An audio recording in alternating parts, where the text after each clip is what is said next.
السلام علیکم ورحمۃ اللہ وبرکاتہ۔ معیز کے لیے گھر والے جوش و خروش سے اس کے لیے دلہن کی تلاش میں لگے ہوئے تھے۔ معیز کی ماں ٹرے سے چائے کا کپ اٹھاتے ہوئے شوہر سے مخاطب ہو کر بولی، اتنی لڑکیاں دیکھی مگر کوئی دل کو نہیں بھائی۔ شوہر نے ان کے ہاتھ سے چائے کا کپ پکڑتے ہوئے جواب دیا، بیگم مجھے تو بس شرافت چاہیے، آپ عورتیں تو لڑکی کا نقشہ دیکھتی ہیں، اسی لیے تو میں نے شرافت صاحب کی بیٹی کو بغیر دیکھے پسند کر لیا ہے۔ شرافت میرا کلاس فیلو ہوا کرتا تھا، اپنے نام کی طرح پورے کالج میں شریف مشہور تھا۔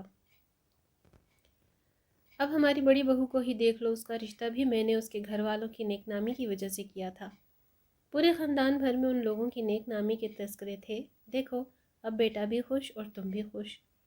ایک چھوٹی کی دلہن ڈھونڈنے کی ذمہ داری آپ کو دی، مگر آپ سے لوگوں کو پرکھا نہ گیا اور ابھی تک فیصلہ نہ ہو سکا۔ بیوی ایک لمبی آہ بھر کر بولی، اسی لیے تو میں بھی خاموش ہو گئی ہوں کہ آپ نے جو بھی فیصلہ کیا ہوگا ٹھیک ہی کیا ہوگا۔ اتنے میں معیز نے آ کر سلام کیا۔ پیچھے اس کی بھابھی اس کا چائے کا کپ پکڑے آئے گئی اور اسے پکڑا کر بولی، ابا جی ہم کم از کم لڑکی کا فوٹو ہی دیکھ رہے تھے۔ وہ قدرے برہمی سے بولا، مجھے اس لڑکی کی اور اس کے گھر والوں کی یہی بات تو پسند آئی کہ لڑکی فوٹو نہیں کھنچواتی، اور اس کی ماں نے بھی فوٹو دینے سے معذرت کر لی، اسی لیے تو میں شادی کی تاریخ فکس کر کے آ گیا کہ تم لوگ بس انہیں باتوں میں پکڑ کر شادی ڈیلے کرتے رہو گے۔ معیز نے باپ کی حمایت میں بولتے ہوئے کہا، بھابھی شکل وغیرہ کی میرے نزدیک اہمیت نہیں ہے، بس سیرت و کردار مانی رکھتا ہے۔ ابا جی نے جو بھی فیصلہ کیا سوچ سمجھ کر ہی کیا ہوگا۔ بیوی بڑبڑاتے ہوئے بولی، ویسے تاریخ میں پہلی بار ایسا ہوا ہوگا کہ لڑکی بغیر دیکھے پسند کر لی جائے۔ اب رہتے بھی اتنی دور لاہور میں ہیں، اور ہم اسلام آباد میں، فاصلہ نزدیک ہوتا تو ہم جا کر دیکھ بھی آتے۔ اب تو شادی پر بھی جانا مشکل لگتا ہے، گھٹنے کے درد کی وجہ سے میں اتنا لمبا سفر بھی نہیں کر سکتی۔ شوہر نے تسلی دیتے ہوئے کہا کہ اسی لیے تو ہم صرف گھر والے ہی جائیں گے جہاز میں۔ معیز کے شوہر نے یاد دلاتے ہوئے کہا کہ شرافت صاحب کے بھائی ادھر اسلام آباد میں رہتے ہیں، ان کے ہاں کارڈ دے آنا اور اپنے گھر مہندی پر بھی اور ولیمے پر بھی انوائٹ کر دینا۔ پھر وہ معیز کی طرف دیکھ کر ہدایت دیتے ہوئے بولے، بیٹا کل آفس سے آ کر ان لوگوں کو ان کے گھر لے جانا یاد سے۔ شرافت صاحب نے مجھے لوکیشن بھیج دی ہے، وہ میں تمہیں سینڈ کر دیتا ہوں۔ پھر وہ بیگم سے مخاطب ہو کر بولے، سنو بیگم بہو کو بھی ساتھ لے جانا۔ بہو خوش ہوتے ہوئے پرجوش انداز میں بولی، چلو اچھا ہے، ان کے گھر شاید دلہن کی کوئی فوٹو پڑی ہو۔ سسر نے گرجدار آواز میں کہا، کوئی فوٹو کی بات وہاں نہیں ہوگی۔ اگر میرے دوست نے بھروسہ کر کے مجھے اپنے جگر کا ٹکڑا سونپا ہے تو پھر اتنی بے صبری آپ لوگ کیوں دکھا رہے ہیں؟ اب وہ جیسی بھی ہے اس کے بارے میں اب اور کوئی جرح نہیں کرنا چاہتا۔ پھر اٹھتے ہوئے بولے، اور ان کے گھر مٹھائی اور پھل وغیرہ لے کر جانا ہے تو نامناسب بات، مگر فون پہنچنے سے 5 منٹ پہلے کرنا تاکہ وہ لوگ کسی تکلفات میں نہ پڑ جائیں۔ معیز نے ادب سے اس بات میں گردن ہلا دی۔ معیز کے والد ریٹائرمنٹ کی زندگی بسر کر رہے تھے، ان کے 2 بیٹے تھے، بڑا شادی شدہ اور ایک بچے کا باپ تھا۔ دوسرا معیز تھا جو انجینئر تھا اور اچھی جاب پر تھا، اس کی شادی کی تیاریاں چل رہی تھیں۔ دونوں بیٹے والدین کے فرمانبردار تھے، باپ غصے کا تیز تھا، اس کا رعب سارے گھر پر تھا، گھر پر اس کا حکم چلتا تھا۔ خوشی اپنے گھر میں والدین کی لاڈلی بیٹی تھی، اس سے بڑی ایک بہن تھی جس کا ایک بچہ اور ایک بچی تھی۔ خوشی کی بہن کی ساس سسر وفات پا چکے تھے، سارے بہن بھائی شادی شدہ تھے۔ خوشی کی بہن کا شوہر سب سے چھوٹا تھا، اس کا آفس سسرال کے قریب تھا، وہ گھر وہاں لینا چاہتا تھا تو ساس سسر نے اسے اپنے گھر میں رہنے پر مجبور کیا اور وہ مان گیا۔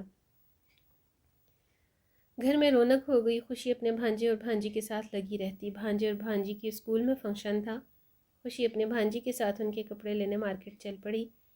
اکثر باہر کے کام خوشی کو ہی کرنے پڑتے، ماں بیمار رہتی، بہن نے گھرداری سنبھال لی تھی، باپ بھی بوڑھا تھا، بہنوں ہی سست تھا، ویسے بھی وہ شام کو گھر آتا۔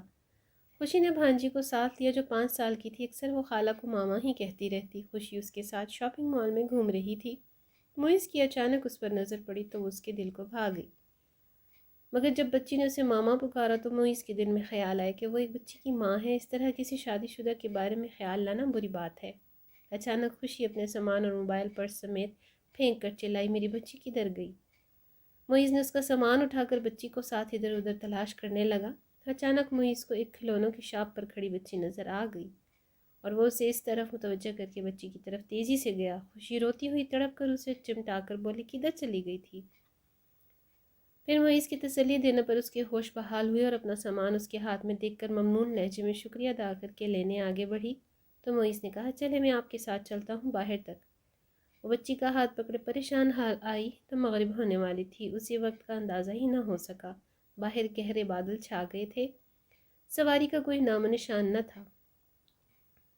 موبائل میں نیٹ پیکج بھی ختم تھا۔ آج ہی اس نے پریشان ہو کر ادھر ادھر آٹو کی تلاش شروع کی۔ معیز نے اس کی پریشانی کو بھانپتے ہوئے کہا کہ اسے وہ چھوڑ دے گا، بچی بھی سونے والی ہو رہی تھی۔ خوشی نے انکار کیا تو وہ اسے سمجھانے والے انداز میں بولا دیکھیں موسم بھی خراب ہے، جس کے ساتھ بھی جائیں گی وہ بھی میری طرح اجنبی ہوگا، مجھ پر بھروسہ رکھیں۔ اگر گھر والوں سے بدنامی کا ڈر ہے تو میرا اوپر یا کریم والی گاڑی کا بتا دینا، جلدی کریں پلیز، مجھے بھی دیر ہو رہی ہے۔ خوشی کے لیے اس نے گاڑی کا پچھلا دروازہ کھول دیا۔ خوشی مجبوراً بیٹھ گئی، بچی گود میں سو گئی۔ خوشی نے اس سے کہنے سے پر اس کے موبائل پر لوکیشن ڈال دی۔ جب وہ گھر کے قریب پہنچے تو اس کے ابو اور بہنوئی پیدل جا رہے تھے۔ خوشی نے پریشانی سے معیز کو بتایا کہ اس کے گھر والے وہ جا رہے ہیں، آپ کو میں ان کے سامنے پیسے دوں گی تو رکھ لینا۔ اس نے 500 کا ایک نوٹ پرس سے نکال کر اترتے ہوئے اسے پکڑایا۔ اتنے میں اس کے ابو اور بہنوئی قریب پہنچ گئے۔ اس نے ابو کو سلام کیا، قریب آ کر بہنوئی نے بچی اٹھا لی۔ باپ نے فکر مندی سے اسے کہا بیٹا جلدی آتی، دیر کر دی، میں پریشان ہو گیا تھا، کال بھی پک نہیں کر رہی تھی تم۔ اس نے جھٹ موبائل پر دیکھا تو وہ سائلنٹ پر لگا ہوا تھا۔ اس نے معذرت کرتے ہوئے کہا سوری میں نے سائلنٹ پر کیا تھا، پھر یاد نہیں رہا۔ معیز نے انہیں سلام کیا اور پیسے پکڑ کر سامان اتار کر اسے دے دیا۔ وہ جلدی سے گاڑی میں سوار ہو کر چل پڑا۔ اس نے وہ نوٹ جو بالکل نیا تھا اسے لاشعوری طور پر پرس میں چھپا کر ڈال دیا۔ ماں نے بھی اسے ڈانٹا کہ دیر کیوں کی، بچوں کے 2 جوڑے ہی تو لینے تھے، لگ پڑی ہوگی ورائٹی دیکھنے۔ باپ نے فیور لیتے ہوئے کہا چلو آ گئی ہے نا، یہ ہماری بیٹی نہیں بیٹا ہے، ماشاءاللہ سارے باہر کے کام یہی تو کرتی ہے۔ ماں نے اسے نصیحت کرتے ہوئے کہا کہ بیٹی باپ کی شہ پہ آ کر آپ اپنے آپ کو لڑکا سمجھنے غلطی نہ کرنا، تم لڑکی ہو، لڑکیوں کی عزت بہت نازک ہوتی ہے، اپنے آپ کو بچا کر چلنا۔ باہر انسان کی شکل میں بھیڑیے پھرتے ہیں، کسی پر بھروسہ نہ کرنا، بد سے بدنام برا ہوتا ہے، ایسا کچھ نہ کرنا کہ بدنامی کا منہ دیکھنا پڑے۔ باپ نے کوفت زدہ لہجے میں کہا ارے میری بیٹی بہت سمجھدار ہے، اسے اپنی عزت کا لحاظ رکھنا آتا ہے، یہ میرا غرور ہے۔ اس نے اپنی تعلیم کو ایجوکیشن میں پڑھ کر بھی اپنا دامن بچائے رکھا اور ماشاءاللہ سے تعلیم سرخرو ہو کر مکمل کی۔ باپ کا سر جھکنے نہیں دیا۔ بڑی بیٹی کمرے میں داخل ہو کر بولی میں نے بھی تو آپ کی پسند سے شادی کی۔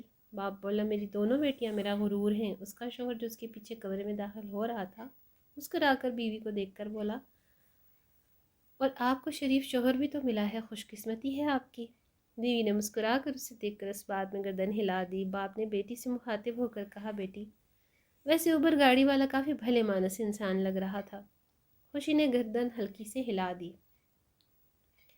بہنوئی چپ کر کے اسے دیکھنے لگا۔ معیز گھر والوں کے ساتھ جب خوشی کے گھر پر ایڈریس پہنچا تو گھر والوں کو ان کے آنے کی اطلاع مچ چکی تھی اور وہ ان کی خاطر مدارات کے انتظامات میں لگ گئے تھے۔ خوشی کے باپ نے ان کی خوب خاطر مدارت کرنے کا حکم دیا تھا۔ جب وہ لوگ گھر پہنچے تو خوشی معیز کو دیکھ کر پریشان ہو گئی۔ معیز کو بھی ایک دم خیال آ گیا کہ اگر گھر والوں کے سامنے ان لوگوں نے اوبر چلانے کا پوچھ لیا تو وہ کیا جواب دے گا۔ پھر اس نے سوچا کہہ دے گا نوکری کے ساتھ کبھی کبھار وقت ملے تو وہ یہ کام بھی کر لیتا ہے۔ جب اس کے بہنوئی نے ذرا اونچی آواز میں اس سے پوچھا آپ تو اوبر چلاتے ہیں نا، میری سالی اور بیٹی کو آپ نے ڈراپ کیا تھا۔ معیز کی بھابھی نے اور ماں نے حیرت سے اسے دیکھا۔ معیز نے گلا کھنگار کر خوشی کی طرف دیکھا جو حواس باختر سی اسے دیکھ رہی تھی۔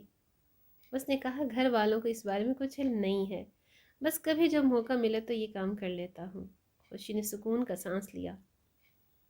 معیز پر رکدہ کھلا کہ خوشی کماری ہے اور ابھی رشتہ بھی طے نہیں ہوا تو وہ پچھتانے لگا کہ کاش وہ ادھر رشتہ بھیج سکتا، کیونکہ گھر والے سارے راستے واپسی پر خوشی اور اس کے گھر والوں کی تعریفیں کرتے آئے۔